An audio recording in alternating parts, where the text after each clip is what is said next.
მოგესალმებით ძვირფასო რადიო მსმენელებო, დღეს 31 მარტია, ორშაბათი და ეთერშია შუადღის პოლიტიკა, რადიო სივრცის ეთერში FM 98-სა და 5-ზე ჩვენ მაუწყებლობთ გაზაფხულის ქუჩის სტუდიიდან თბილისის დროით 14 საათი და 9 წუთია და ვაგრძელებთ შუადღის პოლიტიკის მეორე სეზონს.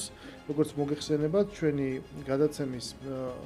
გადაცემის მეორე სეზონის ფოკუსში მოქცეულია მე-11 მოწვევის პარლამენტი და მისი საქმიანობა. მისი საქმიანობა ახლა განსაკუთრებით აქტიურ ფაზაში გადავიდა და დიდი საზოგადოებრივი ყურადღების ქვეშ არის. შესაბამისად, ჩვენ აუცილებლად შევეხებით ამ თემასაც, რაც საკანონმდებლო ორგანოში მიმდინარეობს. მანამდე კი, რა თქმა უნდა, ჩვენი გადაცემის ძირითადი თემა იქნება 31 მარტის გახსენება, იმიტომ რომ ეს არის რეფერენდუმის დღე. ჩვენ სტუმრად მოვიწვიეთ, შეიძლება ითქვას, ცოცხალი მატიანე, ყველა იმ პროცესის არაუბრალოდ მომსწრე და დამკვირვებელი, არამედ პრაქტიკულად მე რაც მახსენდება ყოველ შემთხვევაში ჩემი ბავშვობიდან მონაწილე ყველა პროცესის, რომელმაც ძალიან კარგად იცის საქართველოს ყოველ ისტორიულ მონაკვეთზე როდის რა ხდებოდა და რა არჩევანის მიღება გვიწევდა და სხვათა შორის ბატონი გოგა ხაინდრავა და სხვათა შორის იგი მონაწილე იყო, ბრძანდებოდა იმ კომისიაზეც, სადაც დღეს ხდება განხილვა 2003-2012 წლებში მაშინდელი რეჟიმის საქმიანობის შესწავლის სხვადასხვა ასპექტების. და ესეც ძალიან საინტერესო იქნება, ბუნებრივია ამაზეც ვილაპარაკებთ. დღეს საქართველოს პარლამენტის თავმჯდომარემ 31 მარტს მიუძღვნა და რაღაც სტატუსი, სადაც იყო ძალიან საინტერესო მთავარი იდეა გადმოცემული, რომ 31 მარტს, როდესაც დამოუკიდებლობის რეფერენდუმი ჩატარდა და პირდაპირ იყო ერთადერთი კითხვა დასმული, რომ გსურთ თუ არა და მხარს უჭერთ თუ არა საქართველოს სახელმწიფოებრივ დამოუკიდებლობას და ქვეყნის მოსახლეობის მთელ ტერიტორიაზე, აფხაზეთის და სამაჩაბლოს ჩათვლით, აბსოლუტურ უმრავლესობამ უპასუხა ამ კითხვას დიახ. და პარლამენტის თავმჯდომარეს ჰქონდა ესეთი ასპექტი, რომ ჩვენ ხმა მივეცით ჩვენი იდენტობა დგას დამოუკიდებლობაზე, ჩვენ გვინდა ვიყოთ დამოუკიდებლები და ჩვენ არ მიგვიცია ხმა, რომ ერთი ბატონი შეგვეცვალა მეორე ბატონით, ან ეხლა რაღაც გამხდარიყავით რაღაცა სხვისი მონები და ასე შემდეგ. და ეს საკითხი სხვადასხვა დროის განმავლობაში და ჩვენი რაღაცა პოლიტიკური კლასის გარკვეული ნაწილების მხრიდან სხვანაირად არის აღქმული. და ამ შემოდგომაზე 26 ოქტომბრის არჩევნები, როდესაც ოპოზიციამ ის მონათლა ერთგვარ რეფერენდუმად, რომ აი ხა რეფერენდუმია, სადაც საქართველოს ბედი წყდება და ეს გამოწვევა ხელისუფლება მიიღო, პარლამენტის თავმჯდომარე ამბობს, რომ კი აი ხლაც იყო რეფერენდუმი და აქაც გაიმარჯვა აი იმ იდეამ, რასაც ქვია საქართველოს დამოუკიდებლობა.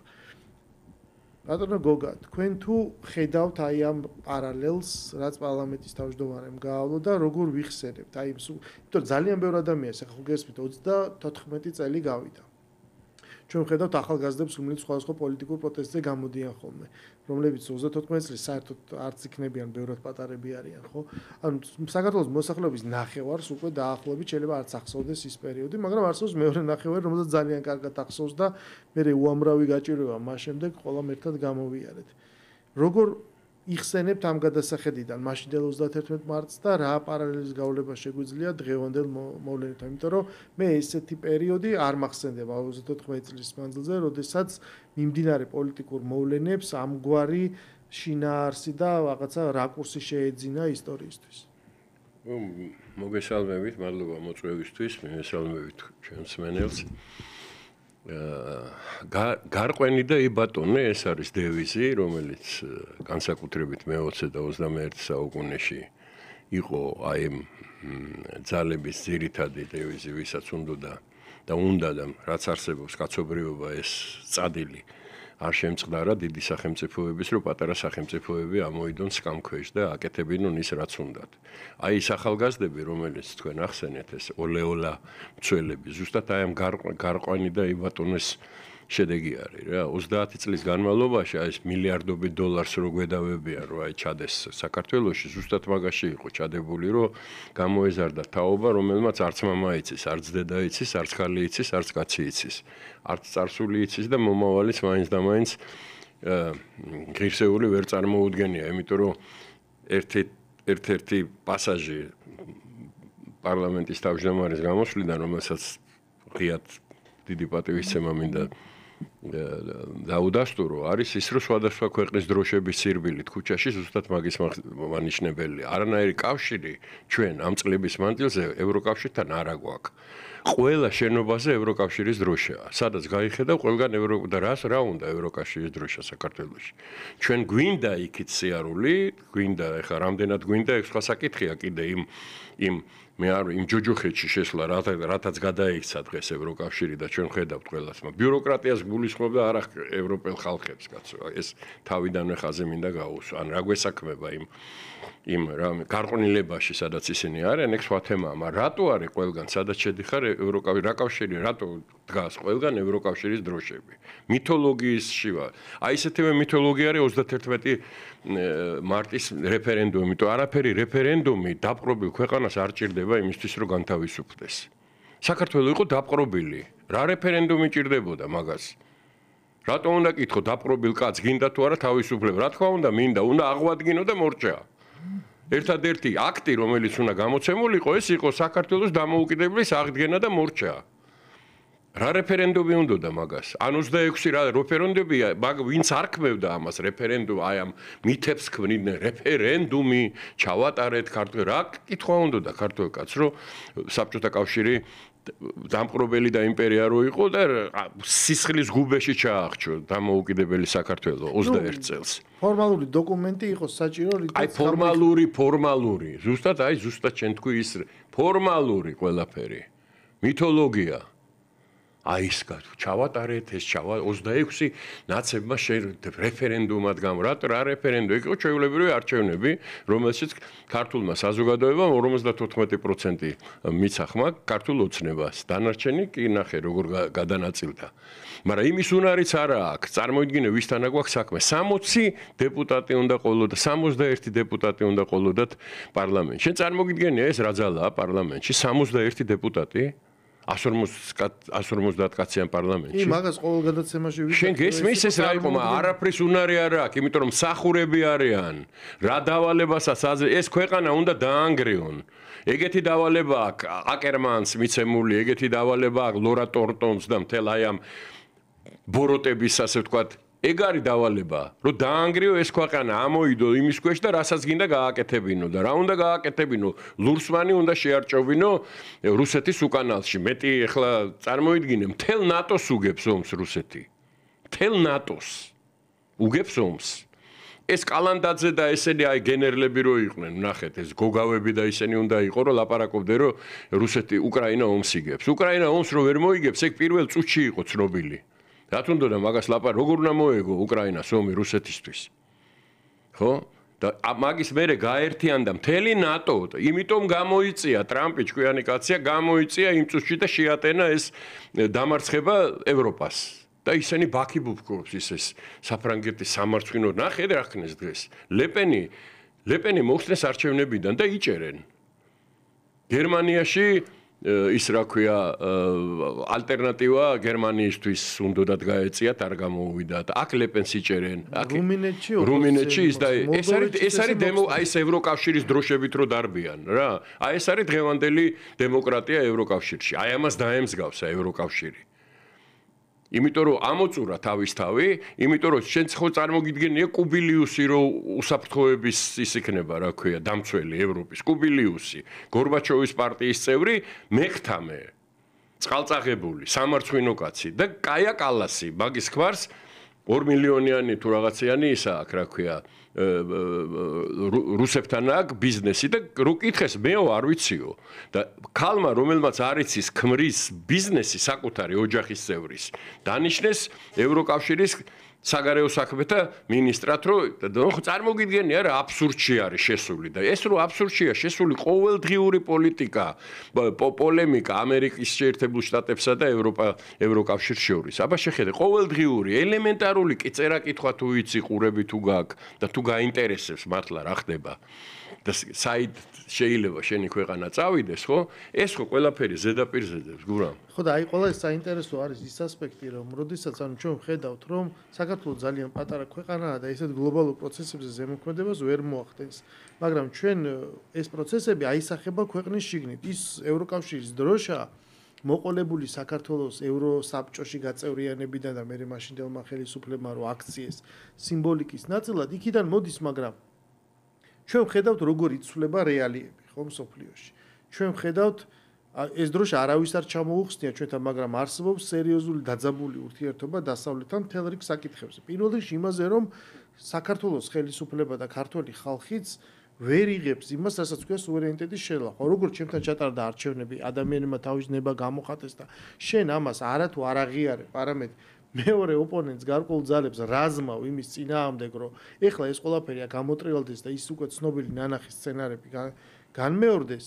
ანუ ეს ბუნებრივია, რომ იწვევს ამ დაძაბულებას, მაგრამ ჩვენთან ხო მე სულ მაინტერესებს ხოლმე ეს ჩემთვის მოცემულობაა, რომ ვიღაცას ესეთი ინტერესი აქვს თავისი ქვეყნიდან გამომდინარე და ამას ატარებს თუნდაც ჩვენთან და მორალის კატეგორიებში არ შევდივართ, მაგრამ ქვეყნის შიგნით აი ეს ადამიანების რაოდენობა, რომლებიც რატომ ვერ ხედავთ იმას, რაც ზედაპირზე დევს, რომ დღეს რა მოცემულობა არის ქვეყანაში, სადგას სახელმწიფო და როდემდე უნდა მუშაობდეს ეს აბსოლუტურად იდიოტური მესიჯი, ეს დაპირისპირების, რომ თუ შენ აი ამ მოკლედ აი მარნეულში რა უნდა და ამერიკის დროშას. ამერიკის დროშა მიდის წინ და რაღაც 20 კაცი მიყვება და იძახიან 100 კილომეტრიანი მარში.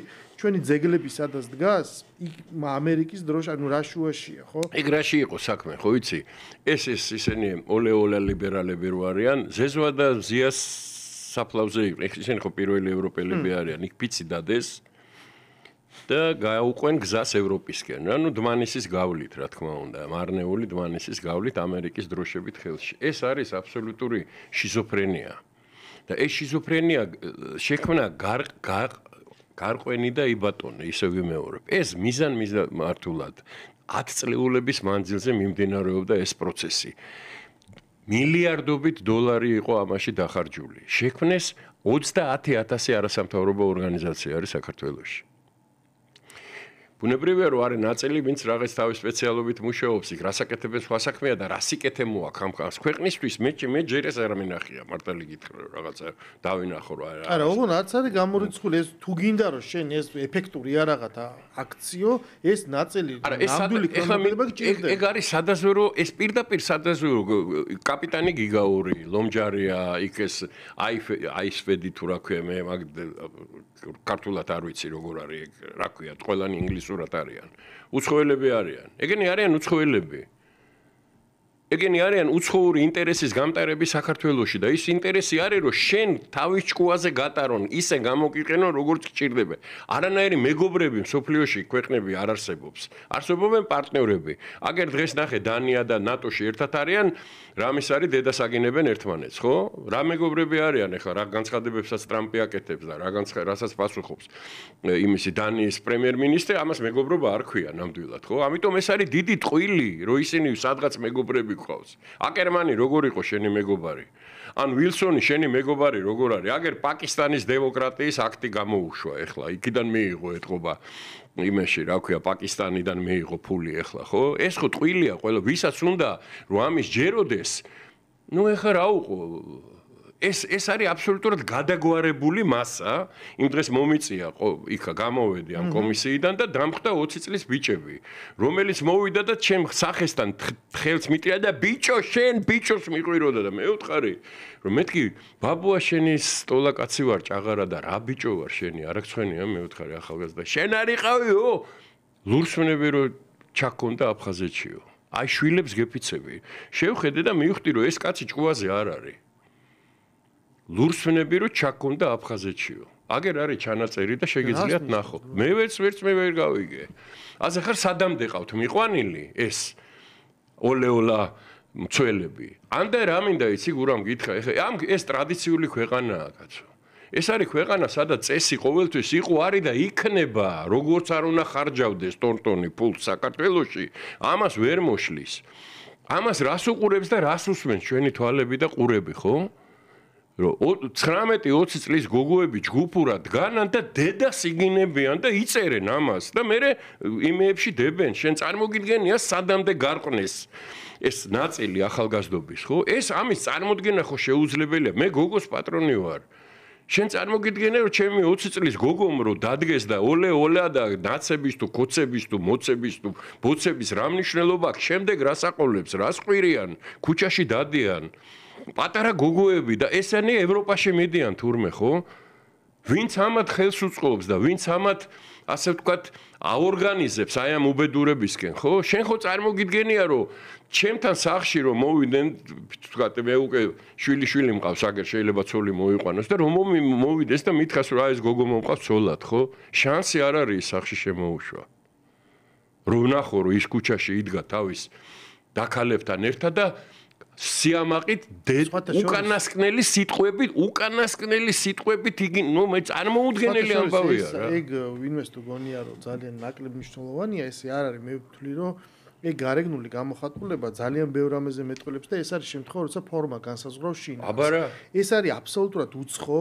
ჩვენი არც კულტურისთვის არც წარსულის ყველაფრისთვის მიუღებელი ფორმა რომელიც არის ჩინური ასლი გადმოღებული დღეს დილით დავიწყე იმითი რომ იქ ნახე იქ ხო ამერიკაში სხვა დროზე ცხოვრობს და დილით რაღაცა CNN-ის ნიუსები ხდება და მოუწყვეს ამერიკელ რესპუბლიკელ სენატორს რაღაცა ეს დარბაზში ქონა შეხვედრა თავის ოლქში საარჩევნო ოლქში და იქ მოუწყვეს ამ რაღაცა ამომრჩევლებმა თუ დემოკრატებმა აი ესეთი ობსტრუქცია აბსოლუტური რომ გადადგეს აი შენ დააფიქსირე პოზიციაო მოითხოვეო რომ ეხა ის თავდაცვის მინისტრი და კიდევ ვიღაც სხვა მრჩევლებია ეს სიგნალის ჯგუფი რომ შექმნეს ეგენი უნდა გადადგინონ და აბა რას ფიქრო იმან თქვა რომ მე ეგრე ავფიქრობ მანამდე აუხსნა იმ თავდაცვის მინისტრმა თქვა რომ ბიჭო რა სიტყვოთო იქო რაც წაიკითხეთო და რაც თქვა შეცდომა იქო არაფერი არ იყო საიდუმლო ინფორმაცია მეო იქო არც ოპერაციის დეტალები არაფერი არ იყო ესენი არიანო სხვა უწყებების წარმომადგენლები და ინფორმირებას ვახდენ აპდეიტს თორე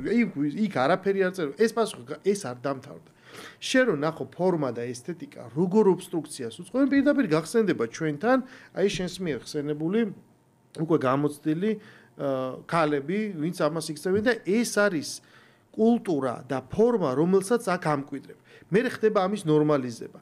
მე ამ ტრადიციაში იზრდებიან ადამიანები, მე უკვირთ რომ ვიღაცა ხან სტადიონზე გაიქცევა და ხან რომ კაფეში რაღაცა მოხდება. ეს შეუძლებელია უბრალოდ, იმიტომ რომ ამითი ხდება შემდეგ გადაგვარება, რომ ის რაც არის რაღაცა უცხო, როცა ხდება იმის ნორმალიზება, ის რაღაცებს ცვლის უკვე მოცემულობას.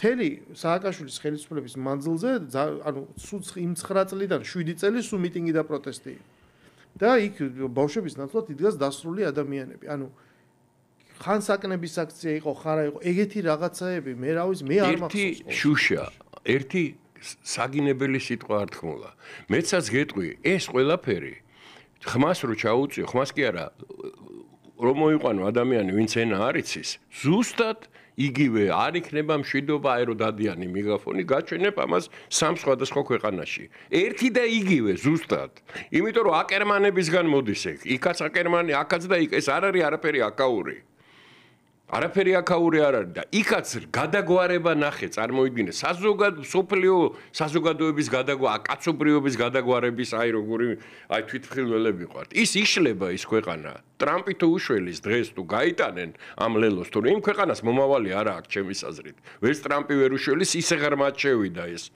ასე გარყვნილობა და კრიზისი შენ წარმოიდგინე ჩატში იმას კი არ ედავებიან, ვინც ინფორმაცია გაიტანა ჩატიდან. ვინც შეედო ჩატ იმას ედავებიან. ყველანი ხო ამერიკელები ხართ, ხო? რატო უნდა გავიდეს იქიდან ინფორმაცია? და ვის უნდა მოკითხო? იმას უნდა მოკითხო, ვის ის ინფორმაცია გაიტანა და გამოაქვე, რატო გამოაქვეყნა? ხო ამერიკის მოქალაქეა. ხო მისი ქვეყნის ინტერესებია ის ჩატი, ხო? და ვის ედავები, ვინც ინფორმაცია ჩადო? ის არის ნამნაშავე. თუ ვინც გაიტანა, აი ეგ არის დღესაც აქ. ვინც ქვეყანა გარეთ გააქვს ის არის დამნაშავე თუ ვინც ქვეყანას აერთიანებს და ცდილობს რომ სუვერენიტეტი დემოკრატია და თუ ის თქვა სად არის ეს დემოკრატია ზღაპარი ეს რაღაცა მითი რომელიც შექმნეს მეორე მსოფლიო ომის მერე იმისთვის რომ ტკბილად ამოედოთ ისევე მე სკამქვეშ სხვადასხვა ქვეყნები რა საბაბი რო ქონოდათ იმისთვის რა ქვია საინტერესო ის არის რომ დონალდ ტრამპი მეორე ჯერზე არის უკვე ამერიკის პრეზიდენტი და ვერავინ ვერ დასწამებს იმას რომ ის რაღაცა ამერიკელი არ არიან, რა თქმა უნდა, ის ამერიკულ ინტერესებს ახურება და არა ქართულს ან უკრაინულს ან რუსულს, ხო? მაგრამ აი ამ ინტერესიდან გამომდინარე მსახურების პროცესში მანაც კი, ანუ ისე საოცრად დაემთხვა წინადადებების წყობა, სიტყვები, შინაარსი იმას, რასაც ჩვენ ქვეყანაში აი ამ დაპირისპირების პროცესში ვიძახდით, რომ მან გამოვიდა და ანუ ღიად საჯაროდ ეს USAID დაკლა, ესე ვთქვათ რა, როგორც სააგენტო, გუშინ წინ საერთოდ დაიქურა უკვე ბოლომდე და მან ზუსტად ესე აღწერა და თქვა, რომ ეს იყო მოკლედ მავნებლობა. იმიტომ რომ ერთის მხრივ იყო რა თქმა უნდა რბილი ძალა, ემსახურებოდა ამერიკულ ინტერესს, მაგრამ საბოლოო ჯამში დიდ სურათში ეს ინტერესი კიდევ უფრო დაზიანდა, იმიტომ რომ გადავიმტერეთ ქვეყნები. იქ ჩვენ შევქმნით მეხუთე კოლონები, ისინი ცდილობენ რაღაც არეულობას დღის წესრიგის რბილი ძალით გატანას და ცვლილებებს შიგნიდან, ეს ვთქვათ გადაყირავებას ქვეყნების, მაგრამ თუ ვერ აყირავებენ შესაბამისად მე უკვე ამერიკაზე ხდება. მთელი ეს აგრესია მოდის ამერიკაზე და ჩვენ გადავიმტერეთ ეს ქვეყნები. ნუ იქ ტრამპის და მის უკანდგომების ფილოსოფიური დოქტრინა და პოლიტიკური კიდე ცოტა სხვანაირია და ამას ბევრად ღრმა საფუძვლები აქვს, მაგრამ ჩვენთან როდესაც ადამიანები ამას უსმენენ და ხედავენ რომ აი ეს დედანი სადაც არის, ის უკვე იქ დედანი აღარ არის და შენ რაღაც ინერციით მოქმედებ, უკვე აღარ არსებული წესრიგის დასაცავად, აი ამის ახსნა როგორ შეიძლება? ძალიან მარტივად. ტრამპი არის ამერიკელი. მისი იდეა, მისი ქვეყანა, მისი საყრდენი არის ამერიკის შეერთებული შტატები და მისი დიდება. მთელი თავისი ოჯახით, მთელი თავისი ისტორიით არის ამერიკელი. და USAID არ იყვნენ ამერიკის ინტერესებს არ იცავდა USAID. ეს არის გლობალისტების აბსოლუტური ფანტასმაგორია, რა ბოროტი. მთელ მსოფლიოს რო ყრობდნენ, ასე ვთქვათ. ეგ ხო პირველი არ არის და არც პირველ ნაბუქოდონოსორსაც ეგუნდოდა და ისტორიულად საუკუნეების მანძილზე მაკედონელს ჩინეთში რა უნდოდა? რატომ იდიოდა ჩინეთში ვაფშე? რა საქმე ქონდა მაკედონელს ჩინეთში ერთი მკითხე რა. გამოიარა მთელი ქვეყნები, მაგრამ აი ეგ არის რა. შარდი რო აგევარდება თავში პოლიტიკური თუ რაღაც. აი ეგ არის ზუსტად არანაირი კავშირი, იმიტომაც დაიხურა USAID. ამერიკის ინტერესებთან არ ქონდა. ის მხოლოდ აზიანებდა ამერიკის ინტერესებს. საქართველოსნაირი პროამერიკული ქვეყანა ამ რეგიონში არ იყო.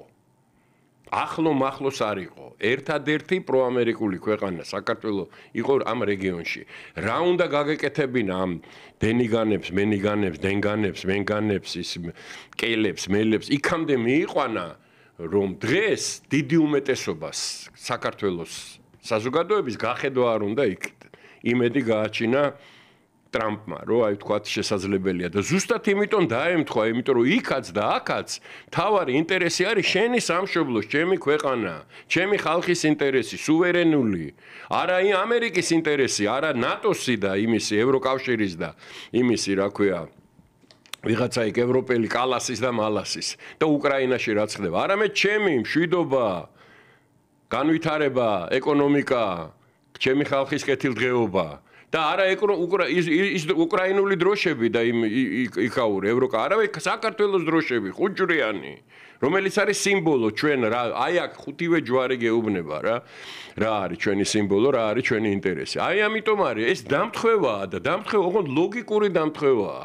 იმიტომ რომ ისინი მოვიდნენ იმაზე, რასაც ჩვენ ვიძახდით, რასაც საქართველოს რისი დეკლარირებაც გააკეთა მთელი მსოფლიოს. შენ წარმოგიდგენია ჩვენ რა გავბედეთ, რატო არიან ამ მომხდარი საცვლებიდან ეს ბალტიისპირელები, შნირებად არიან ქცეული. საბჭოთა დროსაც შნირები იყვნენ და მე ვიცი ეს კარგად და დღესაც შნირები ვინ ეკითხება იმათ რამეს. წარმოიდგინე როგორ არ უნდა ცემდე პატივს დემოკრატიას იმას რა ქვია წეს ცხოვრების დიპლომატიას აი რაც საერთო რაზეც დგას, რაზეც იდგა თავის დროზე ევროპა და რა პრინციპებზეც იყო აგებული ევროკავშირი რომ აი ამ ქაჯუნას პარიზელს რა პრეზიდენტები ხდებიან ლატვიის, ლიტვის, ეს რა პრეზიდენტები არიან და რა ქვეყანას წარმოადგენენ კი ვხედავ ჩვენ კარგად. ხალხებს რას ერჩი? არც ესტონელებს ვერჩი, არც ლატვიელებს და მე რიგაში ვიცხოვრე წელიწადი და 2 თვე და ძალიან კარგად ვიცი მაგათი პოლიტიკური ესტიბლიშმენტი რას წარმოადგენს. ყველაზე მეტი არახს ეგენი ყიდულობენ რუსეთიდან, ხო? ნათელია სურათი. და ყველაზე მეტ ღვინოს ლატვიელები ყიდიან რუსეთში, ხო? ლიტველები, ხო? ნუ აი საერთოდ რაზე ვლაპარაკობთ, ხო? ეს ხო მარტივია ზედაპირზე უნდა გინდოდეს ამის დანახვა. იმიტომ კი არა რომ ამას ვერ ხედა, არ გინდა რომ დაინა. აი ეს ოლეოლა მოძრაობა, ხო? ამას არ უნდა, თან ახალი არაფერი არ არის ევროპის ნებისმიერი საფეხბურთო სტადიონზე მიდი და ოლეოლას გაიგე. ისე რა საინტერესოა, ეხლა ვფიქრობდი რომ ახსენე ეს ხუჯურიანი დროშა, რაც არის სიმბოლო და რაც აღნიშნავს, ეს არის მაცხოვრის წამების სამშვალების სიმბოლო. ეხლა უბრალოდ ცოტა ისე რა ქვია, მეტაფორულად რო ვთქვათ, იმ სიგნალის ჩატშიც კი თავდასხმის ობიექტად აღწიეს თავდაცვის ministri, რომელსაც კერძი ახატა იგი იერუსალიმური ისა ჯვარი რა მესუჯია. ის კი არა, ვინც შემთხვევით დაამატა ის ჟურნალისტი, რომელიც ებრაელია წამში. კი ებრაელია, ბრანშტეინია თუ ოგენშტეინია თუ რა. ეს უბრალოდ ლირიული გადახვევა. ხო, არა, ეს ხო ეს იმიტომ ვახსენე, ეს ხო აი გადაგვარების ნიშანია, რომ ედავებიან არა იმას ვინც ინტერესებს, ანა ვინც ჯაშ იმას გამტანს, გამცემს არედავებიან. რასაც შენ იძახი ეს გლობალისტები, იქ შეიქმნა მთელი კოდექსი. იქ შეიქმნა მთელი ქცევის კოდექსი, რომელსაც ქვია, რომ აი სასტვენის ჩამბერი არის გმირი, ის რაღაცა ის გაპროტესტებელი თუ რაღაცა ხელოვნური მეებით რომ მოქმედებს, რაღაცა სიმბოლოებს რომ ხელდახე შეაკოწიწებენ და რომ აჩვენებენ, ყველა ამას გაიზიარებს და იტყვის ხო რა თქმა უნდა, აბარა უნდა დაგეხმაროს რა ქვია დასავლეთი, იმიტომ რომ აქ ჩვენ ნამდვილ ბრძოლას ვაწარმოებთ, რომ დემოკრატია, ღირებულები, ანუ აი ამ შეფუთვის მიღმა თუ რამე ზაკრული დგას, ამაზე არავინ არ ფიქრობს. ეს არის დოქტრინა, რომელიც ცივი ომის შემდეგ შეიქმნა და რომელიც იძახის, რომ ცხადია, რომ ლიბერალურმა დემოკრატიამ გაიმარჯვა მსოფლიოში და ეს დასავლეთი ამის რაღაც ალტრუისტი მხარდამჭერია. დღეს რო გამოჩნდა და დღეს რო ხედავთ პირველ რიგში რაც უკრაინაში ხდება, ანუ აი უკრაინის სიტყვის თქმის გარეშე უკრაინის დამარცხების გაფორმება რანაირად ხდება და მისი გაყოფა, ხო? ანუ მე არ ვიცი აი ეს რატო არ ბადეს, როგორც მინიმუმ კითხვებს პასუხებს თუ თავი დავანებოთ, მაგრამ ჩვენ დაუბრუნდეთ რა დროც დაგვრჩას ჩვენ თავარ საკითხს და თავარ პასუხებს, რომელიც დღეს უნდა მოვისმინოთ, უკვე ახსენე ის კომისია, რომელიც პარლამენტში საქმიანობს, მუშაობს და სწავლობს 2013-12 წლის პერიოდის ამბებს. მე ხშირად ვამბობ ხოლმე გადაცემაში, რომ ჩვენთან ხო არსებობდა ეგეთი ფრანგული სიტყვა დამკვიდრა პოლიტიკურ ლექსიკონში კოჰაბიტაცია და ამით აღიწერება ხოლმე დაახლოებით 2013 წელი რა, ვიდრე ქართული ოცნების გამარჯვებიდან მერე საპრეზიდენტო არჩევნებამდე, ხო? მაგრამ მე ვამბობ ხოლმე ხშირად, რომ კოჰაბიტაციას და მაშინ დასრულდა თითქოს. კოჰაბიტაცია კი არ დასრულდა. ჩვენ ეს 12 წელი პრაქტიკულად კოჰაბიტაციაში ვიცხოვრეთ, იმიტომ რომ ქვეყანაში გვერდიგვერდ პარალელურად თანაარსებობდა ორი სრულიად განსხვავებული სამყაროს ხედვა.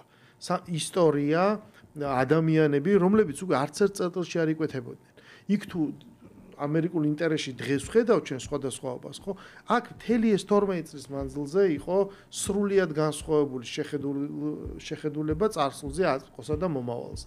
და ამ არჩევნების ჩატარება გვიწევდა ამ პირობებში, 9 თუ 10 არჩევნებია ჩატარებული და ყოველი არჩევნების შედეგად ვიღებდით ოპოზიციის მხრიდან, არა, ниცა შედეგი არ მომწონს, ესე იგი ეს არასამართლიანი არჩევნები იყო, გაყავდა და ბოიკოტი. და სადღაც უკვე გადაწყდა, რომ დასმულიყო წერტილი და რაც თავარია დაერქვა, რომ უკვე შეუძლებელია ეს ორ პარალელურ რეალობაში ერთბაშად ცხოვრება. ანუ ფიქრობ თუ არა, რომ ეს ამ კომისიის საქმიანობაც გარკვეულწილად გაგრძელებაა აი იმ პროცესის, რაც 26 ოქტომბრის არჩევნების შემდეგ დაიწყო, როდესაც მართლაც აი ესეც ვახსენეთ, ამხელა პოლიტიკური წონა, რაც მიიღო ამ არჩევნებმა მათ მისცეს 45%, 61 საპარლამენტო ადგილი მთელი თავისი ბენეფიტით, რომ შენ ხელისუფლების ნაწილი ხარ, უბრალოდ ეს უნიტასში ჩარეცხეს პოლიტიკურად ამ ხალხმა, საკუთარი თავის პოლიტიკურ ლიკვიდაციაზეც ხელი მოაწერეს და დღეს დესტრუქციის მეც მათგან ვერაფერს ვერ ხედავთ. ეს ყველაფერი არის თუ არა გაგრძელება და საბოლოო ჯამში სად უნდა მივიდეთ. იმიტომ რომ მაგათ არავინ არაფერს არ აკითხება. ის კოჰაბიტაცია იყო ულტიმატუმი. ულტიმატუმი, რომელიც აუყენეს სახელმთავრობას და უთხრეს, რომ დაგანგრევთ, მიწასთან გაგასწორებთ, თუ გაბედავთ და ხელს ახლებთ და ვინ გააკეთა ის, ვინც აი ამ სამარცხვინო რეჟიმს, აი აბსოლუტურად სამარცხვინო რეჟიმს, რომელიც თელმა მსოფლიომ ნახა, რეებს აკეთებდნენ, რეები გააკეთეს 7 ნოემბერს 26 მაისს, საერთოდ რა ხდებოდა აკა. ეს ხო არ იმალება არაფერი, ხო? აქ საელჩოები ეს ყველაფერი იყო, ხო, მით უმეტეს იმ ფონზე რაც შენახსენე. რომ 2005 წლიდან განუწყვეტელი პროტესტი იყო და ამის შესახებ ხო ამაღლა ვლაპარაკობდით, ელჩებს ხდებოდით ამერიკის იმის და დემოკრატიის შუქურა დაარქვეს. ეს ხო შემთხვევით არ იყო. ის რომ სააკაშვილის რეჟიმს დემოკრატიის შუქურა დაარქვეს, თელ მსოფლიოში დემოკრატიის შუქურა და ეს დემოკრატიის შუქურამ სისხლში ჩაახშო თავისი ხალხის სურვილი, სიმართლის, სამართლიანობის წარმატების, ხო? წარმოვიდგინე, აი ზუსტად ეს იყო ულტიმატუმი და მაშინ ფახალმა ფეხადგმულმა ქართულმა ოცნებამ და ქართულმა საზოგადოებამ მიხვდა რომ ეს არ გამოვა, იმიტომ რომ გაგჭყლიტავდნენ, მაგრამ დრო გავიდა, ხო, ფეხზე დადგა ეს ქვეყანა, გაძლიერდა. შენ წარმოიდგინე, მე ხო ვიცი, აბა გაიხსენე პირველი მთავრობა, ხო, ხიდაშელი, ალასანია, ეს ბერძენიშვილები, წარმოიდგინე ამას ეს გუბოზი და ესე. ხო, წარმოგიდგენია რა ეტაპები გაიარა. რა ეტაპების გავლა მოუწია ქართულ ოცნებას იმისთვის, რომ ბოლო-ბოლო ჩამოყალიბებული იყო გუნდი, რომელიც საკუთარი ქვეყნის ინტერესებიდან გამომდინარე ლაპარაკობს. შალვა პაპუაშვილი, ირაკლი კობახიძე ემსახურება საქართველოს ხალხის ინტერესებს. ეს იმას არ ნიშნავს, რომ რაღაცა ეს არიან ჩვეულებრივი ქართველი ნიჭიერი კაცები, რომელმაც თავისი გზა იპოვეს პოლიტიკაში და დღეს პირნათლად ასრულებენ იმ მოთხოვნილებებს, რომელიც ამ საზოგადოებას ჩვენ ეს მაშინვე უნდა მომხდარიყო, მაგრამ მაშინ ულტიმატუმი იყო, რომ ციც ხელი არ ახლოთ, არ გაბედოთ. თორე და ეს გრძელდება მერაბიშვილი, ოქროაშვილი, სააკაშვილი, ბარამიძე რა ბოროტმოქმედებიც იყვნენ მაშინ. ისეთი ბოროტმოქმედებიც არიან დღეს და ეს ლაპარაკი რომ ეს ხაზარაძე ეს გათახსირებული კაცი ეს თაღლითი საკუთარი ბანკის საკუთარი მეგობრები საკუთარი დამფუძნებლებს ატყუებდა 17 მილიონი თავის დამფუძნებლებს მოპარეს მაგან და ჯაფარიძემ ეს მეორე თაღლითი რო არის წერეთელი იმას შენ წარმოგიდგენია რომ რომელიმე ბანკმა მიცეს 17 მილიონი ვინმეს ისე რომ არც პროცენტი დაადოს არც არაფერი ჩაადები ხო მე ხო თვითონა ვარ ამ ბანკის ხო ყველანი ბანკით ვცხოვრობ დღეს ხო წარმოგიდგენია თავის მეგობრებს თავის თანადამფუძნებლებს მოპარეს ფული და 15 წლის წინანდელი და 13 წლის წინანდელ საქმეებს იძიებსო ეს დიახ ზუსტად იმ დროინდელ საქმეებს იმიტომ რომ იქ აიღო სათავე იქ იყო იმ ბოროტების ხო იქ დაიწყო ეს ყველაფერი ხო და რა თქმა უნდა ეს არის ნიურნბერგის პროცესი მეც 2005 წელს ამაკ ინტერვიუში ნათქვამი რომ მე მზათა ვარ და ვიცი რომ ეს დრო მოვა რომ განსაჯელთა სკამზე დავჯდები იმათთან ერთად იმიტომ რომ მე იმ მთავრობის წევრი ვიყავი და პასუხისგებლობა გამაჩნია ოღონ ძალიან მალე ავდგები იქიდან და დარბაზში გადმოვალ მოწმედ იმიტომ რომ მე ხელი ამაზე მე ღამის მთავრობის წევრი არ ყოფილვარ მე ამ უბედურებებზე ხელი არ მომიწე პირიქით სამი თვის თავზე ისეთი დაპირისპირება მქონდა რომ ოქროაშვილს და მერაბიშვილს არ ვესალმებოდით ერთმანეთს ზურა ჟვანია იყო სანამ ცოცხალი და მე ნუ ზურა ჟვანია რომ მოკლეს ხო გია ვოლსკი მე წასვლას მითხრა არ ჩვენი წასვლა არ იქნებაო არ შეიძლება იმიტომ აზე ხარ ესენი რას იზავენო და ქნეს კიდევაც 2006 წელს გაგვაგდეს ჩვენ და 2008 წელს მივიღეთ ის რაც მივიღეთ დღენახევრია სამარცხვინოდ წავაგეთ ომი იქ გამოდიან დღეს ვიღათ ისენი რა ქვია ომი საქართველოს არ დაუწყია რუსეთია ოკუპანტი, აბა რუსეთი შემოიჭრა საქართველოს ტერიტორიას. ჩვენ რუსეთის ტერიტორიაზე ხო არ გადაბუნებრივია, მაგრამ საბაბე ვინ მიცა? 2008 წლის აგვისტოში, ისევე როგორც ივლისში, ისევე როგორც 7 წლის, 6 წლის იმართებოდა ჩრდილო კავკასიაში სამხედრო სწავლებები კავკას 2008 და გაზეთები მაკრასნაე ზვიზდა სპეციალურად სადაც განიხილებოდა რას წვრთნები ისახავდა მისნად საქართველოში არც მალავდნენ ამას რომ დამთავრდა ეს სწავლებები ეს თელი კოლონა 3000 ტანკი თავისი იმეები მოდგა და დადგა როკის გვირაბთან დააკოქილი ტანკებით არც გამოურთიათ ის ტანკი რას ელოდებოდნენ ხო არიცი და მე თუ ვიცოდი ეს მე მწყემსები რეკავდნენ იქიდან დვალეთია ის ნაწილი დვალეთი რეკავდნენ და იცახდნენ აგერ დგანან იცოდეთო აგერ როკის გვირაბთან დგანანო რა ამათ მარიცოდნენ იცოდნენ რას ელოდებოდნენ ნიშანს ვინა თემურ ალასანიას და მიხეილ სააკაშვილის ნიშანს ელოდებოდნენ რომ შემოვარდნილი იყვნენ და დაენგრიათ ეს ქვეყანა და მიცა ეს ნიშანი 7 აგვისტოს 23 საათზე და 53 წუთზე მისცა ნიშანი გახსნა ცეცხლი ხო უპირველი აგვისტოდან რომ ცეცხლი იყო გახსნილი და იქ ისინი რაც მე ვიყავი იქ სროლები სულ იყო მაგრამ ის რაც მოხდა კადრები რო არის რომ განათებულია მთელი ცადა მე მთელ მსოფლიოს აჩვენეს ეს ყველა გასროლა ფიქსირდებოდა გურა მიქა მე ხო ვიყავი კომისიის თავმჯდომარე ვიყავი ყოველ კვირას მომდიოდა ანგარიში ევროკავშირის სადამკვირვებლო მისიიდან და ეუთოს იქიდან კიდე გაეროსი აფხაზეთიდან სადაც აღწერილი იყო ყველაფერი იმ ღამეს რაც მოხდა ესენი ზღაპრებს რო ყვებიან ეს სამარცხვინო ორი კაცი რა გენერლობა რო იქიდან ციდან ჩამოუფრინდათ ესენი ისეთივე გენერლები არიან როგორც მე ისავა რა ქვია ჩინეთის იმპერატორი წარმოიდგინე არიცოდნენ ის იმანეს არიცოდა იმანის ვერ დაინახა ის მდინარეზე ვერ გადავიდნენ ნო კარგი რა სამარცხვინო ეს რას უსვენ და ჭაღარა მომემატა ამას რო წარმოიდგინე ვის დღეში ვის ხელში იყო ეს ქვეყანა ხო ეს ყველაფერი შეაგროვეს ოლიმპიადის გახსნის დღეს გახსნა ცეცხლი კაცებს თქვენ გესმით ანტიკურ სამყაროში ოლიმპიადა რო იწყებოდა მომები ჭერდებოდა მე არასოდეს არ დამავიწყდება ეს ტრამპი ის ბუში და პუტინი ერთად მოდიან და ეგ ლაპარაკი და მე იყო ეს გავცელებული რომ იქ უთხრა რა რა და ეს ეუბნება მე შენ გაჩვენებ მაგათ რა გააკეთესო კაცო 2006 წელს სანქტ-პეტერბურგში შეხვედრა იყო პუტინის და ბუშის და მერე დიდი რვიანის შეხვედრა უნდა ყოფილიყო და დღის წესრიგში იყო საქართველოს საკითხი შეტანილი.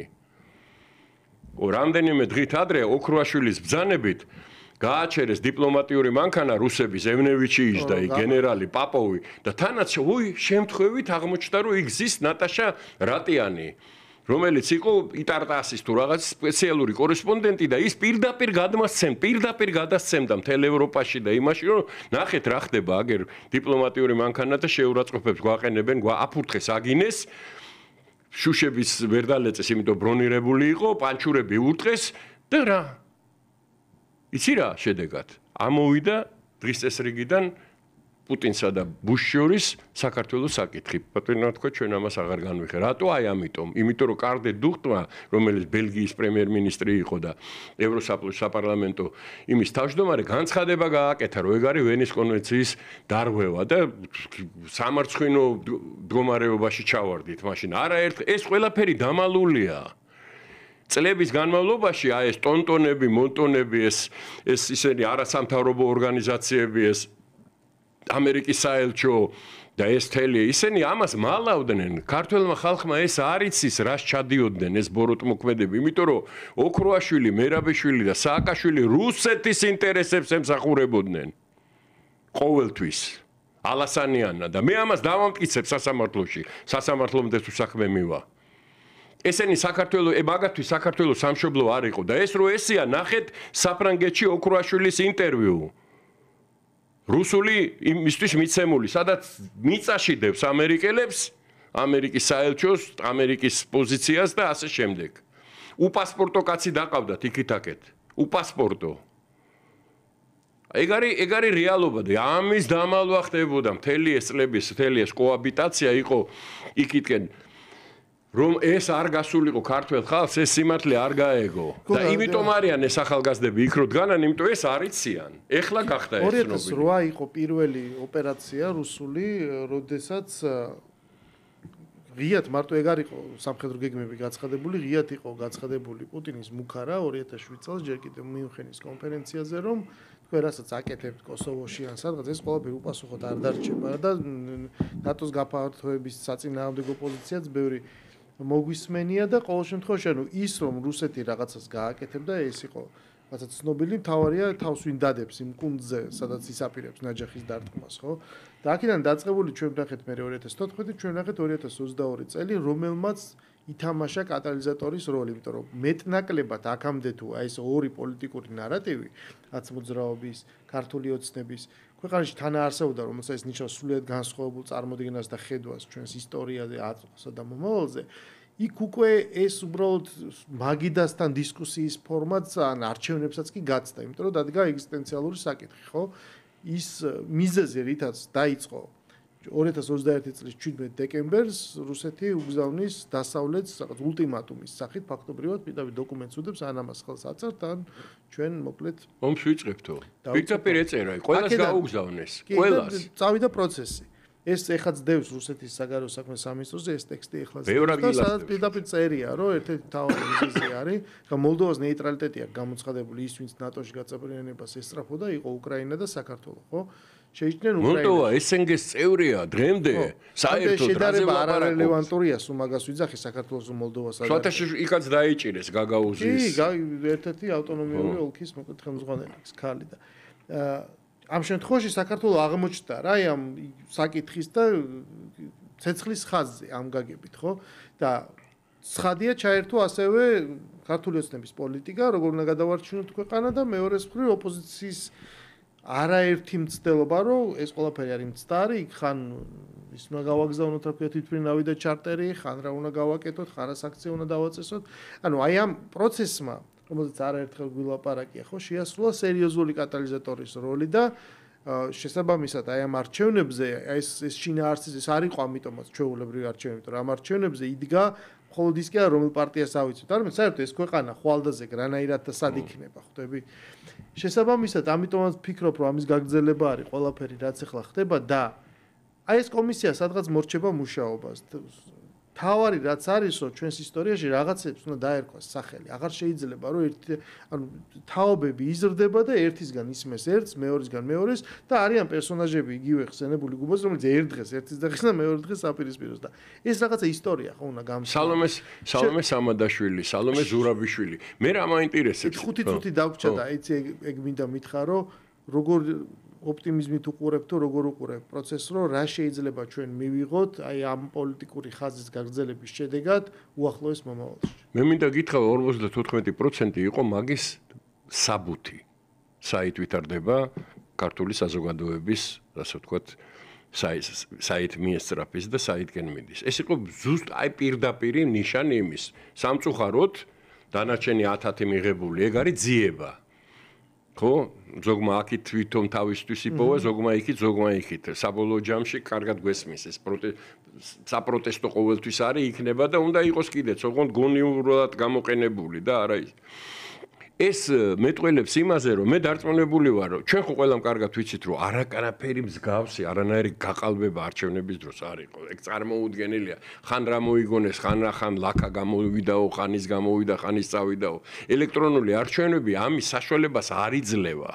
ეს გამორიცხულია, ეგ ყველამ კარგად ვიცით. ასე რომ ქართული საზოგადოება სწორი გზით ვითარდება და თავარს გეტყვი. 800.000-მა კაცმა მიცა ხმა ქართული ოცნების წინააღმდეგ, ანუ უნდა იგულისხმებოდეს იმათ მიცა ხმა, ვინც აი ამ საპროტესტო აქციებს ატარებს. არც ერთი კაცი ამ 800.000-დან არ დაემატა მთელი ამ თვეების მანძილზე. 128 დღე არც ერთი ადამიანი.